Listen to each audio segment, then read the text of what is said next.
The Midtown Madness. My wife and I have been married for 7 years now. We have 2 kids together and no catastrophic low points yet. Over the last year my parents got really sick, my dad with Parkinson's and my mom with cancer. My dad is living with one of my sisters at the moment and I'm gone every other week to take my mother to her chemo appointments. I've put dreams on the back burner and put my wants on the back burner. I had started writing a book here and there. My wife encouraged me to start writing again while I'm away with nothing to do but sit in a hotel room and take my mom to appointments. So, I brought our laptop with me, which is linked to her phone. She called me earlier this evening while she was having a mild anxiety attack, talking about the reason she feels like she is so messed up is because of an ex, and asked what I think about her contacting him for some sort of closure. I said if that's what you feel you need to do to get it, I'll support you and I trust you. She calls me an hour later, tells me they just got off the phone and he opened up about their bad breakup and the reason it was bad and how he's sought therapy since then. I said, do you feel like you got your closure? She said yes. I said great, now leave it at that. I continue writing. Another hour goes by and messages from an unknown number appear. The first message was a thank you from my wife and the second one was also from her asking him what he thought it would be like to sleep with each other. He responded the way a guy would. And this conversation went on and he sent a nude photo of himself. Now I would not consider myself an ugly man. Yeah, I'm kind of rocking the dad bod a little bit, but this guy must live at the gym. She responds and a few minutes later sends a nude photo of herself with a message saying something for you to look at and do what guys do in the bathroom. He responds and she says it would be amazing to be together to feel the emotions while being screwed. Then he says he lives out of state now but he'll be visiting sometime in the future. Her response said, let me know when you come to town but message me on Instagram first. In the course of 4 hours my life went from a devoted father and husband and son to a guy up at 1 in the morning with doctor visits in 8 hours because I can't sleep. My mother in the next bed over fighting cancer, and now I have to worry if she will act on this the next time I bring my mother for treatments. I haven't messaged her since the last phone call we had. I've been watching the texts come and getting the involuntary shakes, wondering what to do. I've debated going to her mother's before I go home and filling her in on this and telling her to clear room for her. But then I have my kids and I can't be away from them any longer than I already have to be. My trust is gone. I'm tempted to just say we stay together for appearances for the kids, but even that would be hard. I just don't know what to do anymore. I'm crushed. Well, she called me so I walked outside to talk, and she was acting a little weird. I kept what I knew to myself. Our conversation turned into what happened during their closure convo, and started acting weird. And after 7 years I know when something is up even without the text to prove it. So, I pushed her about it and she called me paranoid. I pushed again and she laughed and said I had nothing to worry about. I would have left it at that except she had the nerve to laugh. So, I said, want to know a secret? Your phone is connected to your laptop, so I got to see some interesting texts. After a silence she went into crying mode, and I let her have it. Cat's out of the bag now. Still don't really know what to do from here. But I do feel a little relief that it's out in the open and it's not festering inside me because I'm keeping my knowledge to myself. I already got that evidence backed up along with some other texts between her and I that may or may not help in the future. She got an earful of my truth. Just got to figure out the now how to proceed. I'm leaning towards the business side right now, just kind of numb to her and the bull crap she's texting me. I can't really believe her now when she says she was never going to act on it. Just keep appearances for the kids, I guess. But her life is going to get harder for sure. If he'd been able to provide so she could stay home with the kids, she won't be getting any extra money for things from me. I feel like my focus should be solely on the kids and she can do whatever. Trust is gone. She's saying how stupid she was and how she messed up and crying, and right now I just have no sympathy. Maybe when it's not so fresh that could be a possibility. How hard is it to trust someone again after something like this though? If throwing her out like garbage was an option, I wouldn't have felt the need to make a post in hopes of feeling some sort of unity with someone in a similar situation. Something so I wouldn't feel like I'm facing this alone. Some advice on how it can get better, and the big one, what now? I have doubt now for everything she says. If she told me the sky was blue, I'd be skeptical. This woman is the love of my life and she broke me 5 hours ago. I'm lost and I need an adult. The kids are all I can think about right now. To answer your other questions, she says she was just acting out of fantasy. And it didn't mean anything. Yeah, that thought you just said after ready that. That's my thought too. My comment. Your W calls you for permission to call her ex of 7 years ago because she's today reached a level of anxiety about the breakup of 7 years ago. She just, my oh my, hand on forehead, just has to call him to fix herself. What? Say again, what? She's playing you like a fiddle. After 7 years into a good M, she's had or getting the 7-year itch to have an affair or already has with this person and or others. She thinks there's some evidence you may stumble upon and she's rewriting history and gaslighting you. Period. You are being played. Accept this early so you can start to protect yourself emotionally and financially. She's giving you a standard setup to cover her bases. Don't believe it. OP responds. As far as I know the guy is single. I like the idea of having access to communication. She said she already blocked him and will give up all social media if I want. But in my head, it'll only be deleted when I'm home. So maybe since I don't have Instagram or use my Facebook for anything other than the marketplace, I'll just stay logged into her accounts on my phone with notifications on as I sit back and wait for her to fix this. My biggest question is, if she was more independent and didn't have to rely on me for everything, would she be torn up about me finding out? Part of me thinks she's upset because she won't know what to do without me. She has nothing but what I can provide. At least no job or money to bring into the house and no way to pay rent or bills. But if she had that, what would she have done? Would she have followed through with it? That's what I wonder. Her voice trembled as we spoke, her attempts at normalcy failing miserably. I saw through the facade, even before I confronted her about the messages. Maybe it was intuition, or maybe it was just the years we had spent together that allowed me to recognize when something was amiss. And when I finally spilled the secret I had stumbled upon, the air grew thick with tension. The truth was out, and as she wept and admitted her wrongdoing, I found myself grappling with conflicting emotions. Part of me wanted to wrap my arms around her and console her, to believe that her intentions were as innocent as she claimed. But another part, a wounded and disillusioned part, struggled to fathom how easily our bond had been shattered. Her apologies echoed in the night, blending with the chirping crickets and rustling leaves. She confessed that it was all just a fantasy, a reckless whim that she had indulged in without thinking about the consequences. But the damage was done, the trust broken, and the question lingered like a shadow: how could I ever trust her again? The thought of our kids sleeping peacefully inside the house haunted me. The life we had built together, the love we had shared, now tainted by the undeniable fact that she had allowed herself to venture into such dangerous territory. I questioned her sincerity, her commitment, and the very foundation of our relationship. As she pleaded for understanding, I struggled to see a way forward. The reality of the situation was that my trust had been shattered, and I wasn't sure if it could ever be fully repaired. Could we rebuild what was lost? Could we mend the pieces of a bond that felt so irrevocably damaged? I found myself torn between my responsibilities as a father and my own emotional turmoil. The kids, innocent and unaware of the storm that was raging within their parents' relationship, were my primary concern. I couldn't escape the knowledge that any decision I made would impact them deeply. The night wore on, the moon eventually giving way to the soft hues of dawn. As I listened to her tearful apologies and attempts at explanation, a numbness settled over me. I couldn't summon the strength to offer her comfort or reassurance. It was as if a barrier had formed between us, a barrier constructed from the fragments of broken trust. In the midst of the pain, anger, and uncertainty, one thing became clear: I needed time. Time to process, time to heal, and time to determine whether the shattered trust could ever be rebuilt. Our journey together had taken an unexpected and tumultuous turn, and I was at a crossroads, grappling with the weight of my emotion and the responsibilities that lay before me. As the sun finally emerged on the horizon, casting a hopeful light on the new day, I knew that the path ahead would be challenging. The love we once shared had been tested in ways I could never have foreseen, and the future remained uncertain. But one thing was certain: whatever lay ahead, I would navigate it with the well-being of my children as my guiding light, and with the hope that healing, forgiveness, and understanding could eventually find their way back into our lives. Like comment: if you take her back, don't be surprised if there are more secrets down the road. The only way for reconciliation is years of treatment. It is not going to happen in a month. Story 2. The Stereotype.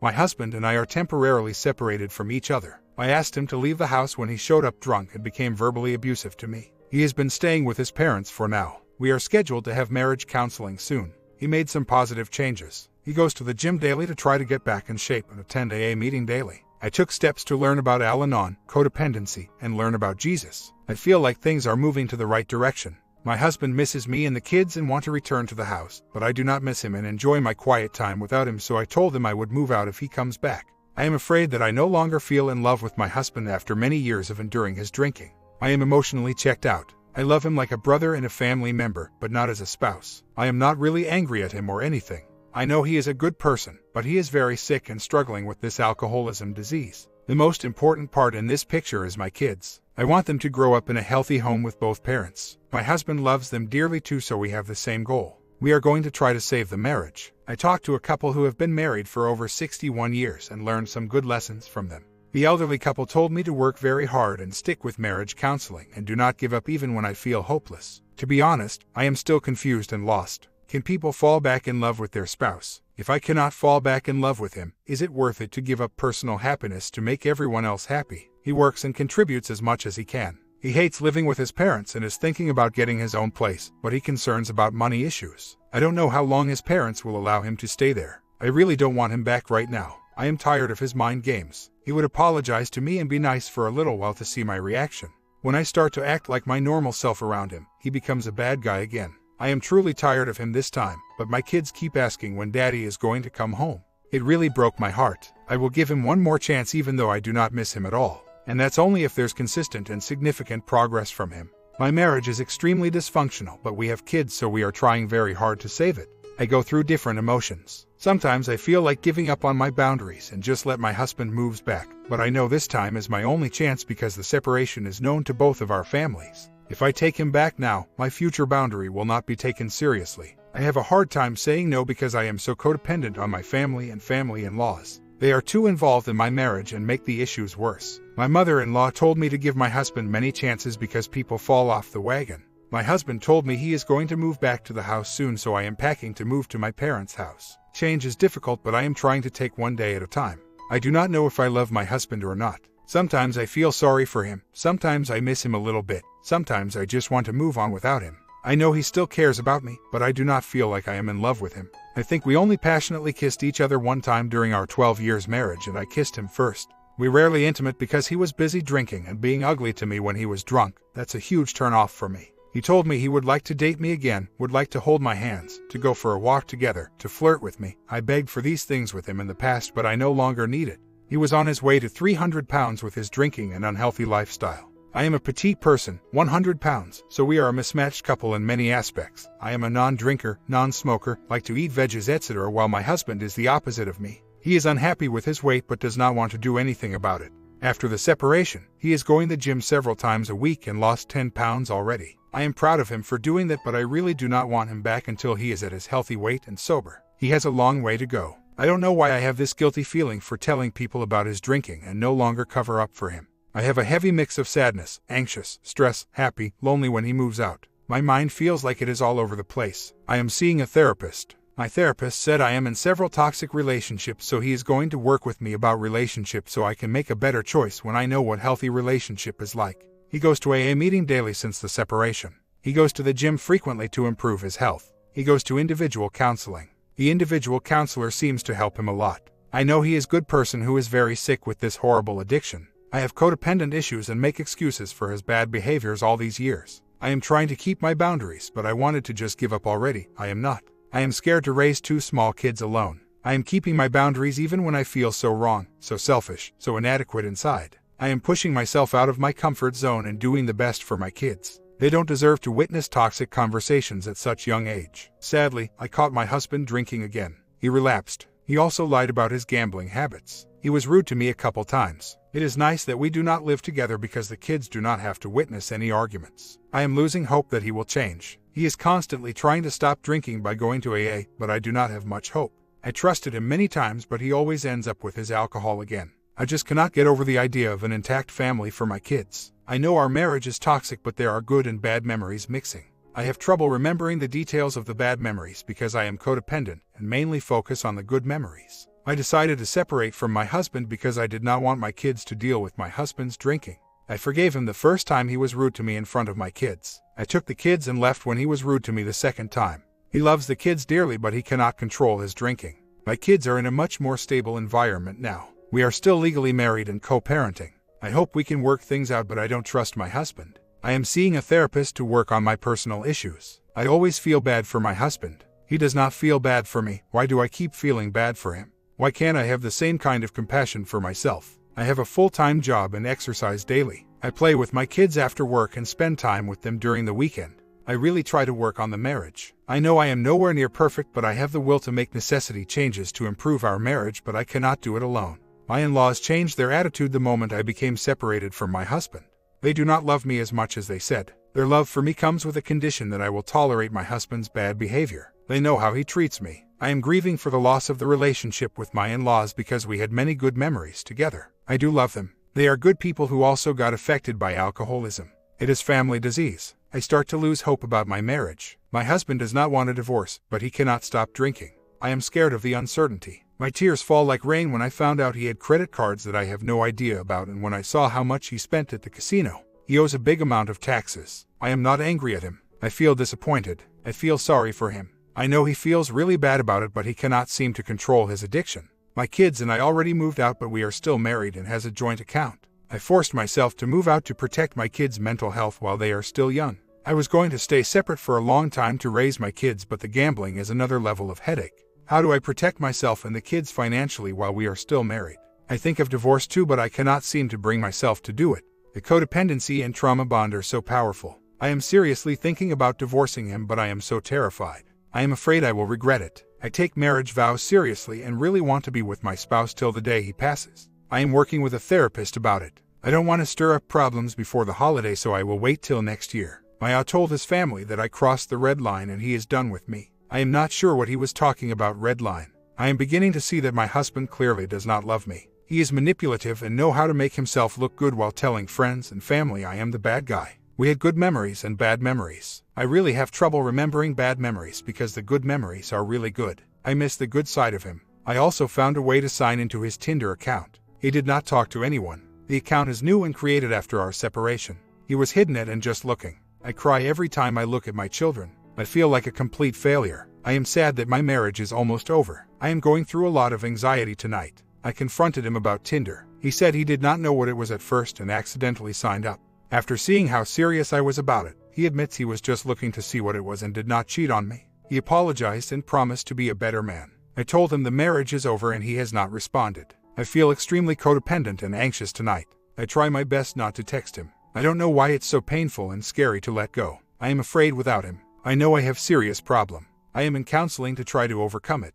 I know what Maya did is wrong, but I still don't get angry at him. I don't know why I still have hope that he will care about the marriage and to change to keep our family together for the kids. I am so frustrated with myself. It took a lot for me to move out with the kids. Financial uncertainty is a huge factor too. I have small kids to raise and I am scared I can't afford to raise them on my income alone. What happens if I get sick and can't work? There are so many questions in my head. Maya is nice about the kids because we are still legally married. I get to keep my kids every night after work. Even though we don't live together, there are no other man, woman in the picture yet. The kids are living in a stable environment with love and no fighting right now. If we got a divorce, I am sure I will get ugly at some point during the process. There would be fighting, split custody and mind games with the kids, etc. I am heartbroken to put my kids through that. Update: I am still separated from my husband. His mother was nice and paid for my education and even paid for my sister's education. There are more to the story, but it's the fact that she helped and I am extremely grateful for it. It comes with a price. She has been involved in every aspect of my marriage. I have been afraid to go against her wishes because she helped me and I feel forever indebted to her. Her son cannot make any independent decision without her. She used money to help her daughter and son-in-law too, but she expected him to come help whenever she needed, and the lack of boundaries ruined their relationship. My brother-in-law warned me that my mother-in-law would use money to manipulate people in her life, but I do think she is nice, just lack of healthy boundaries. She would see an opportunity to help and used money to rescue and expect the person to return her kindness, and she only expressed her wish of getting something in return after the fact that she helped. She would remind you about it over and over for the rest of your life. My spouse is still actively drinking after a temporary effort of stopping. My mother-in-law called me and told me that I am not entitled to anything that my husband has, company, retirement, house, other assets, because she helped paying for the education and it's the nice thing to do to leave without any money. I have small kids to raise. I did contribute to paying the mortgage and he did live off my income for a while at the beginning while he was building his company. He also blowed away a good portion to gambling. I am not greedy and will do what is right, but I want to know what are my rights. What is fair? Is she right? She has been calling me over this subject many times. When I cried and asked her to stop nagging about money, she would make comment like, "You always act like you are hurt. Are you Ms. Perfect?" I am hurt and confused. I am so unhealthy in the mind because I actually think my mother-in-law is right about the money, so I agreed to sign over the house to her and she told me it's great in the coldest-hearted voice. It's really bothering to me. I have not signed anything yet, so it's still fixable. I feel so indebted to my mother-in-law because she paid for my college. I am in therapy to deal with this whole situation. My mother-in-law is very overbearing, controlling, and it's her way or the highway. I am stressed talking to her. I am very hurt, but I also think of my kids. They love their grandmother and their dad so much. I want to keep everyone as happy as possible to reduce the bad talks in front of my kids. I am willing to let go of relationship to just stay separate to raise my kids. I have opened my own account and put a small amount of money in case of emergency. I am in a mental prison that I can't seem to escape. I have been married to this family since I was 19. I am scared. I can't get in to see my therapist until July. Her voice is messing up my mind. I paid for your education so you can work and earn income. Don't you think it's the right and nice thing to do to not take any money if you divorce my son? Why don't you get back to my son? I don't even have the mental strength to file for a divorce. I feel much happier without living with my alcoholic husband and feel blessed to see my kids daily. If I file for a divorce, they will hire the best attorney to fight for custody. I am so scared. My mother-in-law has a lot of money to fight legally. I am just living day by day to raise my kids. She told me it's stupid to take out a loan. Why do you want to get in debt? And helped paying. My husband refused to let me borrow for school. There was never any agreement to repay. It was purely a gift, but a kind of gift that my mother-in-law used to hang over my head forever. Before my husband changed his email password, I was able to transfer some evidence of his gambling losses to my email. My mother-in-law has it too. Deep down, I still love and care for him as a person and will try to avoid doing anything to hurt him. He is still the father of my kids. It's his mother that I am afraid of.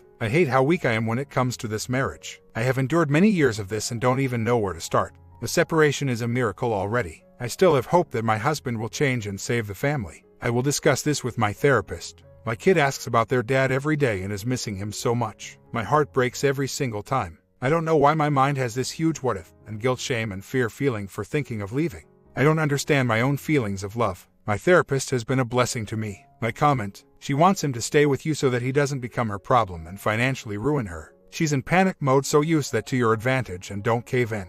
It's not really her son or you that she cares about, or your kids. She's protecting her own interests here. I doubt for 1 minute she'll use any legal means or whatever to make you comply. I see the movements and fluff of a coward. People who make threats and ultimatums rarely act on them. Trust me on this one, hold your ground. She cannot touch your assets, and I can guarantee she won't be putting dollars forward to support her son if there's a divorce. She won't. She knows he's a liability and simply wants him to stay with you. You have a smart head on your shoulders, so keep the emotion and love at the door for now. Later, yes, he may change, and yes, it's okay to love him. But he has to change by himself, not because you made him.